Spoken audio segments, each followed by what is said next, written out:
नमस्कार। महापुरुषों का कहना है कि कविता हमें बेहतर इंसान बनने में सहायता करती है। इसलिए ये जरूरी लगता है कि कविता सब तक पहुंचे, सब कविता को जानें और समझें। विशेष रूप से हमारी युवा होती पीढ़ी अर्थात किशोर बच्चे कविता से निकटता बनाएं तो एक बेहतर समाज के निर्माण में उनकी भूमिका सार्थक हो सकती है। किंतु ऐसा तभी संभव है जब हम ये जान लें कि कविता है क्या। कविता का एक छोर जहां कल्पना को आकाश की ऊंचाइयों तक ले जाने की क्षमता रखता है, वहीं जीवन का यथार्थ कविता को धरातल पर लाकर खड़ा कर देता है। यही अंतर्विरोध ही कविता का जनक है। कविता का भाव जगत छात्रों के लिए हमेशा से जिज्ञासा का कारण बनता रहा है। इस श्रृंखला के कार्यक्रमों में उनकी इन्हीं जिज्ञासाओं का उत्तर खोजने का प्रयास किया गया है।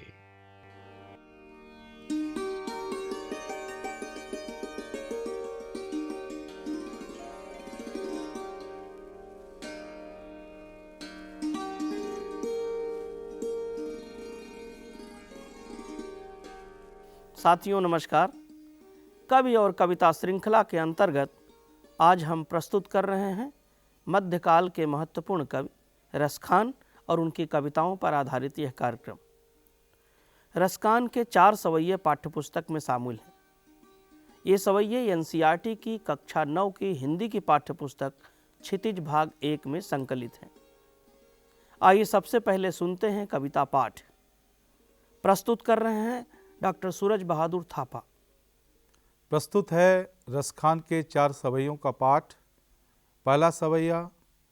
मानुष हों तो वही रस खानी, बसों ब्रज गोकुल गांव के ग्वारन।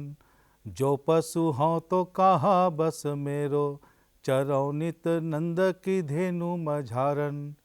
पाहन हों तो वही गिरि को, कियो हरि छत्र पुरंदर धारन। जो खग हों तो बसेरो करो, मिली कालिंदी कूल कदम्ब की डारन। दूसरा सवैया। या लकुटी अरु कामरिया पर, राजती हूँ पुर को तजी डारो। आठहूँ सिद्धि नवो निधि को सुख, नंद की गाय चराय बिसारो।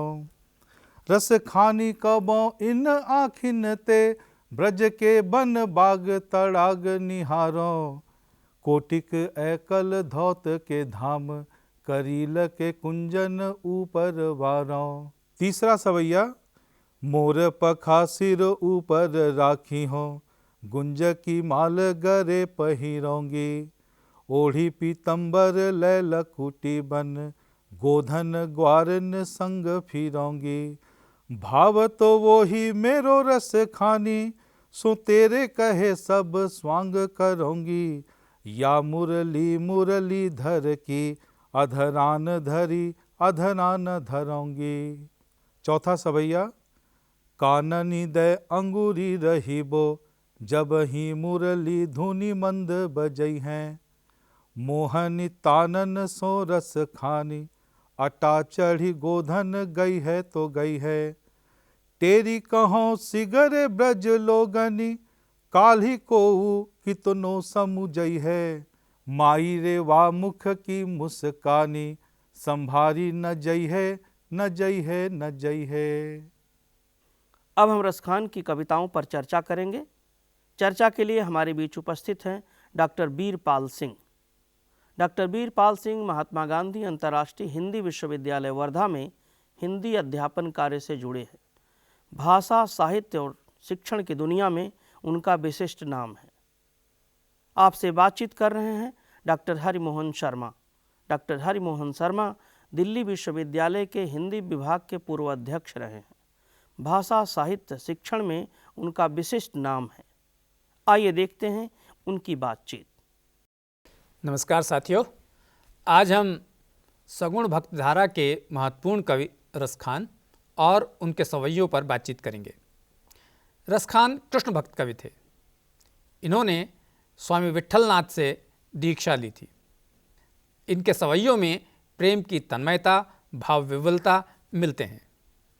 इन पर और बातचीत करने के लिए हमारे साथ मौजूद हैं डॉक्टर वीरपाल सिंह। डॉक्टर साहब, आपका इस कार्यक्रम में बहुत बहुत स्वागत है। नमस्कार। नमस्कार। डॉक्टर साहब, क्या ही अच्छा हो कि हम इन सवैयों को समझें। इससे पहले रसखान का संक्षिप्त जीवन परिचय पालें तो अच्छा रहेगा। जी, रसखान का मूल नाम सैयद इब्राहिम था। रसखान का जन्म 1548 में हुआ था। इनके जन्म स्थान को लेकर विद्वानों में कई मत हैं।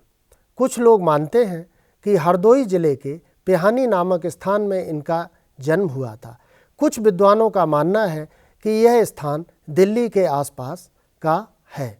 लेकिन जो भी हो, गदर के बाद जब दिल्ली में स्वयं रसखान ने कहा है कि दिल्ली गदर के दौर में शमशान हो गई थी, तब इन्होंने मथुरा जिले के लिए कूच किया और वहीं पर जाकर विट्ठलनाथ से विधिवत दीक्षा ली और कृष्ण भक्ति में लीन हो गए। कृष्ण भक्ति में लीन होने के उपरांत इन्होंने प्रेम वाटिका और सुजान रसखान नामक दो महत्वपूर्ण रचनाएं लिखी। प्रेम वाटिका दोहों का संकलन है। अच्छा। और सुजान रसखान में सवैये हैं। सवैये के सिद्धस्थ कवि रसखान हुए। जी। सवैये में रसखान ने जो विविधता प्रकृति की, बाल लीला, दान लीला, श्रृंगार लीला, जितनी भी तरह की स्थितियां प्रकृति के वर्णन में पाई जाती थीं, वो सवैयों में इन्होंने की। इनकी रचनाओं का मूल विषय भक्ति था, बावजूद श्रृंगार इनकी रचनाओं में प्रमुख रूप से उभर कर आया है। रसखान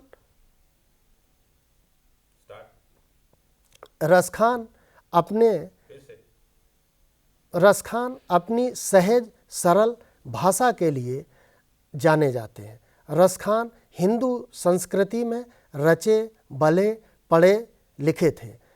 रसखान का हिंदू संस्कृति में वही स्थान है जो आदिकाल में अमीर खुसरो का, भक्ति काल में जायसी का और रीतकाल और भक्ति काल के संधि पर स्वयं रसखान, इसके बाद आधुनिक काल में नजीर अकबराबादी का आता है। ये हमारे हिंदी साहित्य ही नहीं बल्कि भारतीय संस्कृति की वो मजबूत कड़ी और लड़ी हैं जिन्होंने हिंदू संस्कृति और हिंदू त्यौहार, हिंदू देवी देवताओं और हिंदू भक्ति पद्धति को अपने खून में डुबो लिया था, रच लिया था, बस लिया था। बहुत अच्छा डॉक्टर साहब, आपने बहुत अच्छा परिचय दिया रसखान का।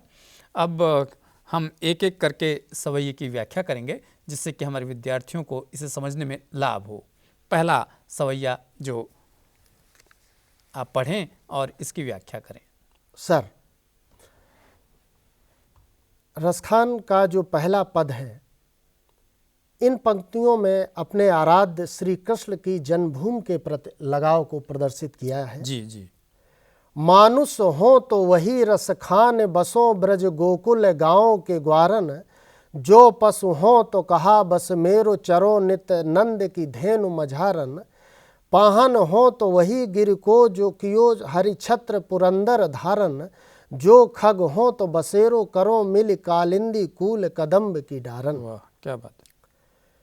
मानुष हो तो वही रसखान, यदि मनुष्य जन्म मुझे मिले तो मैं गोकुल में, ब्रज में, गांव के ग्वालों के साथ ही रहना चाहूंगा।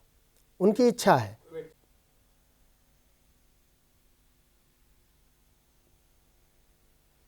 डॉक्टर साहब, रसखान की समाधि कहाँ पर थी? जी, रसखान की समाधि मथुरा जिले के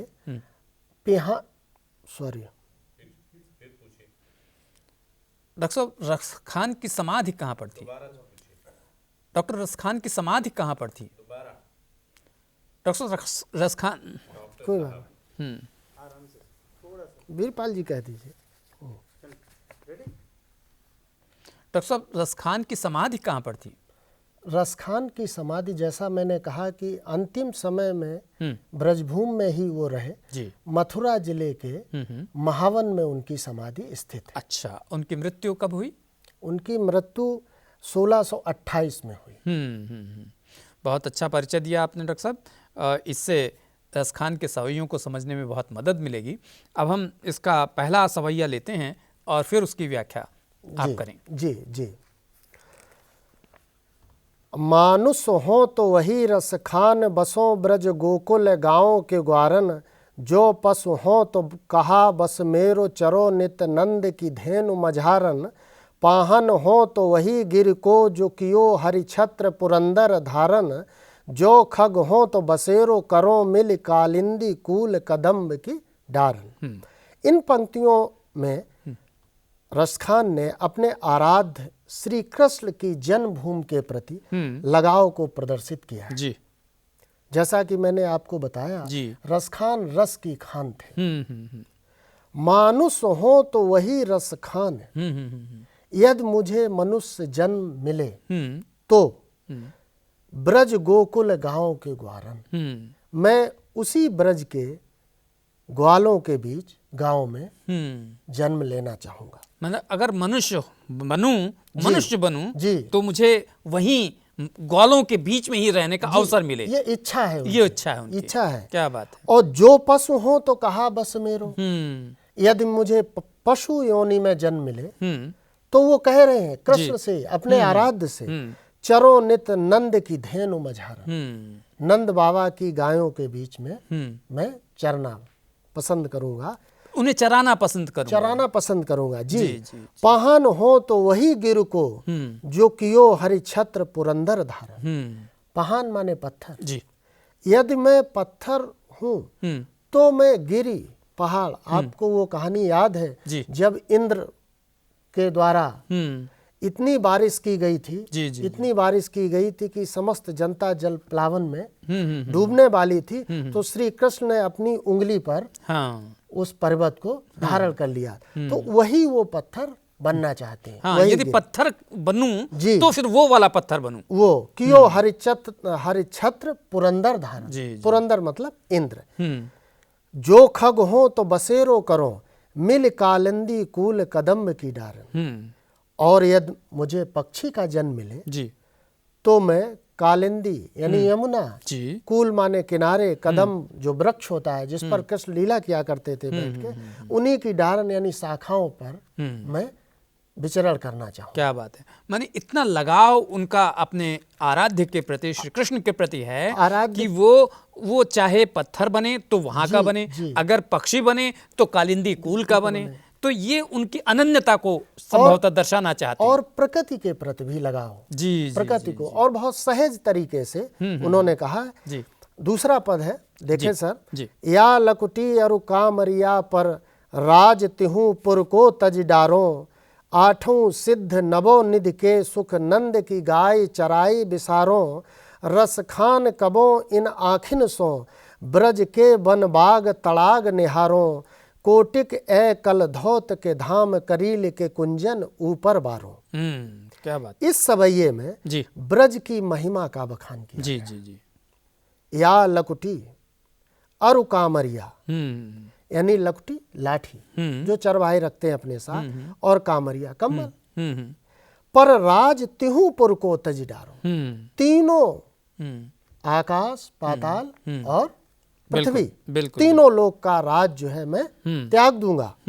आठों सिद्ध और नवोनिध, आठों जो 8 सिद्धियां, अणिमा, महिमा, गरिमा, लघिमा, प्राप्त, प्रकाश और ईशत्व और वशित्व की जो मानी गई हैं, वो मैं सिद्धियां और नवोनिध, कुबेर के जो 9 खजाने हैं जिनमें पदम, महापदम, शंख, मकर, कच्छप, मुकुंद, कुंद, नील, खर्व आते हैं, के सुख को त्याग दूंगा और नंद बाबा की गाय चराने में मैं, मतलब नंद की गाय जो चराना है वो इनसे कहीं ज्यादा है, कहीं ज्यादा बिसारो। मैं भूल जाऊंगा, मैं छोड़ दूंगा, मैं बिल्कुल, त्याग बिल्कुल, दूंगा, बिल्कुल। मुझे वो ज्यादा पसंद रहेगा। रस खान कबो इन आखिन सो ब्रज के बन बाग तड़ाग निहारो। रस खान कहते हैं कबो इन आँखिन सो, ये जो आंखें मेरी हैं, इनसे हम ब्रज के बन बाग तड़ाग, ब्रज के वन और बाग और तड़ाग मतलब तालाब, उनको निहारना चाहते हैं। उनकी आंखें उन्हीं दृश्यों में रमी रहना चाहती हैं। मतलब आंखें तभी सार्थक होंगी जब मैं ब्रज के इन बाग, इन तड़ाग, इन सब चीजों को देखता रहूं, चूंकि उनके आराध्य का संबंध उन सारी चीजों से है। बिल्कुल बिल्कुल। लगाओ छोटी छोटी चीज। कौटिक एकल धौत के धाम करील के कुंजन ऊपर बारो। कौटिक एकल धाम, करोड़ों सोने के महल मैं त्याग दूंगा, छोड़ दूंगा। कब? तब जब करील के कुंजन ऊपर, करील आप जानते हैं झाड़ी होती है और उसमें कांटे होते हैं। हाँ। लेकिन कृष्ण चूंकि वहां लीलाएं किया करते थे गोपियों के साथ, तो मैं उनमें रहना पसंद करूंगा, उन सोने चांदी के महलों में। सोने चांदी के महलों को वारों न्यौछावर कर दूंगा, निछावर कर दूंगा। क्या बात है। ऊपर बारों निछावर कर दूंगा, छोड़ दूंगा। अगला पद है जी। गोपियों की कृष्ण का प्रेम पाने की इच्छा और कोशिश का वर्णन इस पद में है। मोर पखा सिर ऊपर राखियों, गुंज की माल गरे पहिरोंगी, ओढ़ पितंबर लय लकुटी बन, गोधन ग्वारिन संग फिरोंगी, भाव तो बोही मेरो रस खान सो तेर कहे, सब स्वांग करोगी, या मुरली मुरली धर की, अधरान धरी अधरान धर हो। क्या बात, क्या बात। अधरान धरी अधरान धरोगी। जी। अब देखिए ये किस तरह सरल सरल सहज भाषा का अलंकारों का अद्भुत प्रयोग किया है। मोर पखा सिर, जिस तरह कृष्ण अपने सिर पर मोर का पंख लगाए रहते थे, मैं भी। और गुंज की माल गरे मतलब गले में पहनोंगी, ओढ़ पितंबर लय लकुटी बन, गोधन ग्वारन संग फिरोंगी। ओढ़ कर पीतांबर जो पीला वस्त्र वो पहना करते थे, और लकुटी बन बन और गोधन गायों के साथ, ग्वारिन संग ग्वालिनों के साथ मैं फिरोंगी, ये काम कर लूंगी। लेकिन भाव तो वो ही मेरो रस खान सो तेरे कहे सब स्वांग कर। जो जो रस खान स्वयं भी कह रहे हैं और गोपियों से जो जो प्रिय है वो सब करूंगी, सारा स्वांग जो है लीला करूंगी। लेकिन मुरली मुरली धर की, अधरान धरी अधरान धरो। ये कहीं ना कहीं चूंकि मुरली कृष्ण के हर समय ओठों पर रहती थी जी, इस बात से गोपियों को चिढ़, स्वाभाविक सी चिढ़।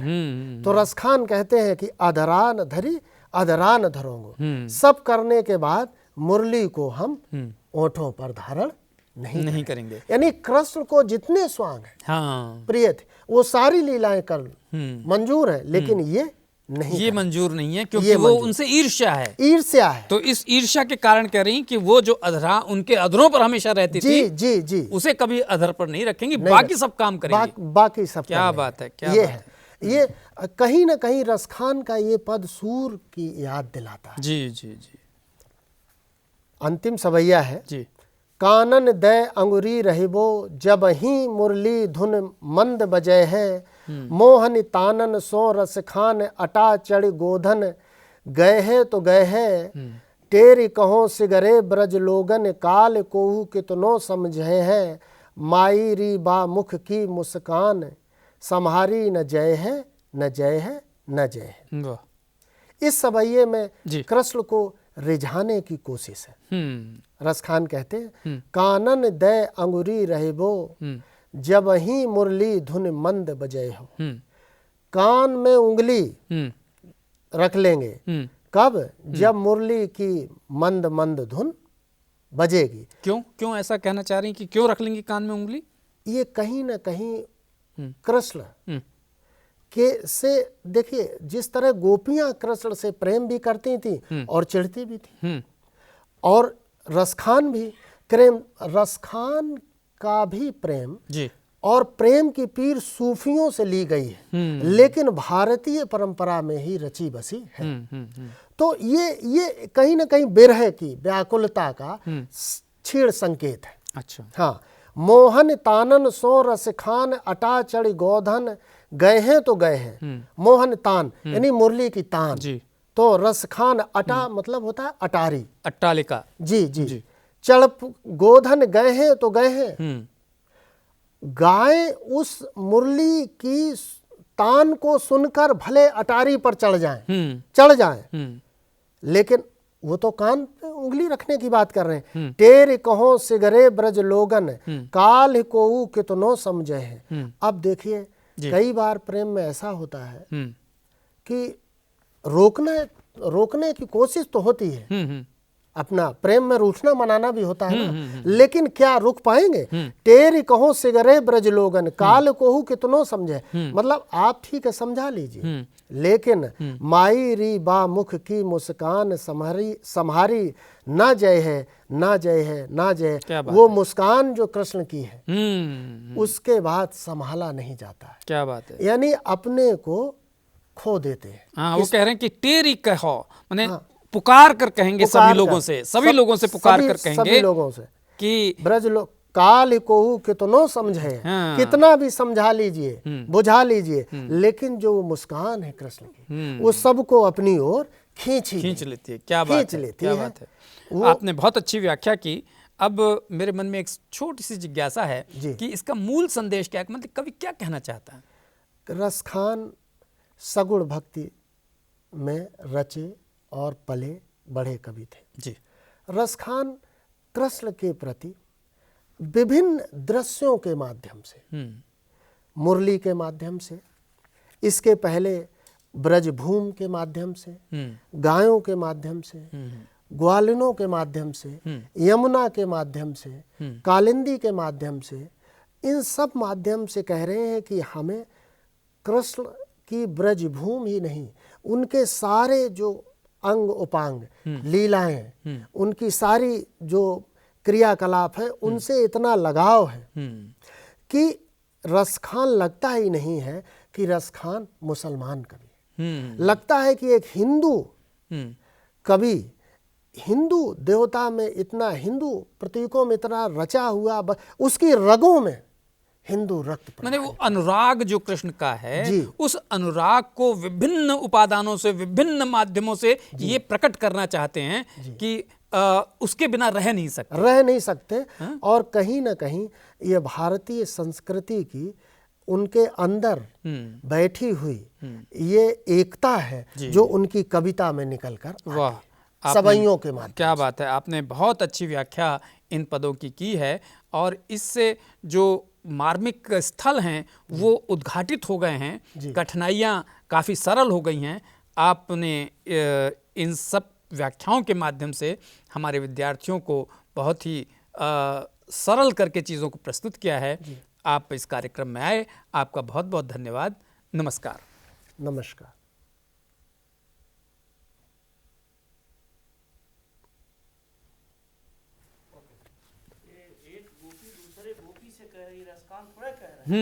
एक गोपी, बिल्कुल बिल्कुल बिल्कुल, एकदम एकदम रसखान तक लेके चले गए, वो थोड़ा कह रहे हैं। तो इसको दोबारा कह देते नहीं, अब नहीं कहना है, लेकिन संवाद गोपियों के बीच का। नहीं, एक और उसमें चीज, जब सर ने कहा कि सरल भाषा, रसखान सरल भाषा के लिए जाने जाते थे, लेकिन मूल संदेश उसमें कहाँ आया? मूल संदेश में तो बात नहीं आई। हाँ, तो इसको दोबारा कर, नहीं कर, फिर दोबारा। अच्छा, कहने का मतलब ये कि हमें उसको जो कमियां उसको पकड़ लेनी है। हाँ। और करना क्या है जानते नहीं, पहले तो चौथा। अच्छा, आप ये कह दीजिए तो चौथे सवैये का हाँ भावार्थ कर, तो मैं इसीलिए अंतिम सवैये का। हाँ, हाँ, चौथा कह दीजिए तो मैं अंतिम कह दूंगा, आप अंतिम कह दीजिए मैं चौथा कह दूंगा। जी चलिए, रेडी, 5 सेकंड्स।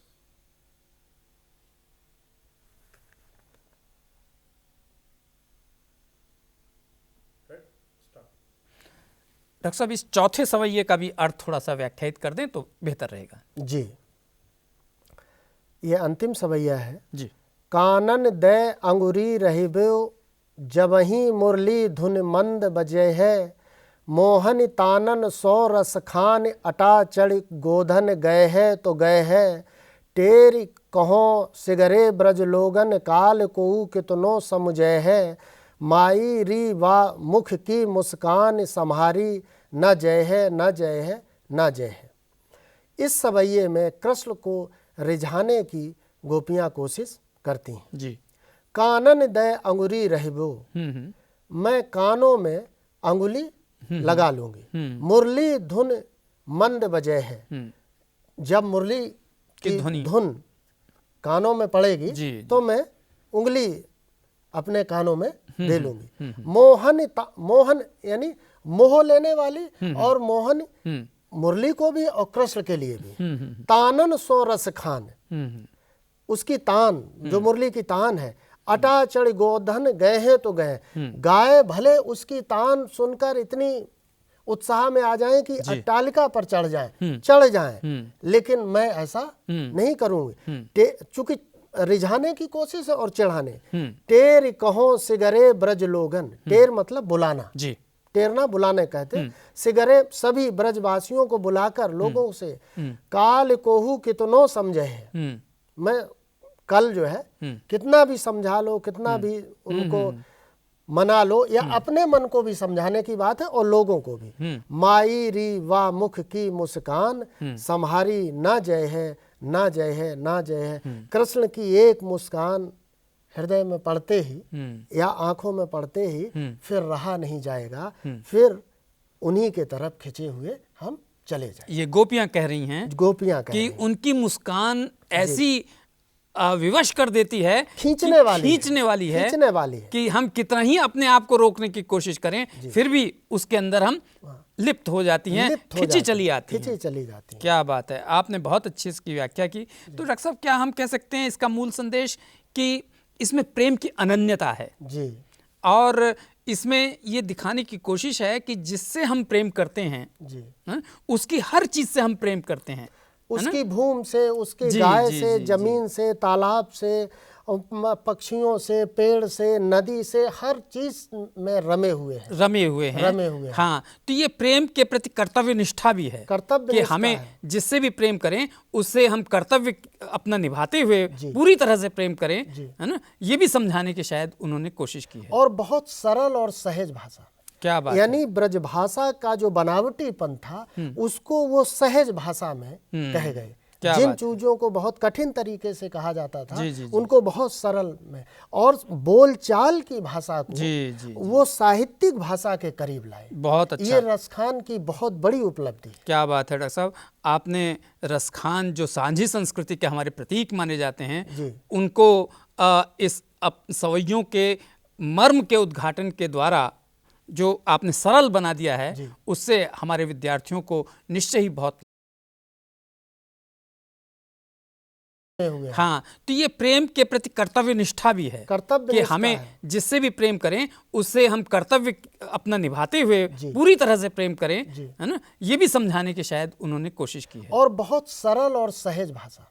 क्या बात, यानी ब्रज भाषा का जो बनावटीपन था उसको वो सहज भाषा में कह गए। जिन चीजों को बहुत कठिन तरीके से कहा जाता था उनको बहुत सरल में, और बोलचाल की भाषा को वो साहित्यिक भाषा के करीब लाए। बहुत अच्छा, ये रसखान की बहुत बड़ी उपलब्धि। क्या बात है डॉक्टर साहब, आपने रसखान जो सांझी संस्कृति के हमारे प्रतीक माने जाते हैं उनको इस सवैयों के मर्म के उद्घाटन के द्वारा जो आपने सरल बना दिया है, उससे हमारे विद्यार्थियों को निश्चय ही बहुत लाभ होगा। आप इस कार्यक्रम में आए, आपका बहुत बहुत धन्यवाद। नमस्कार।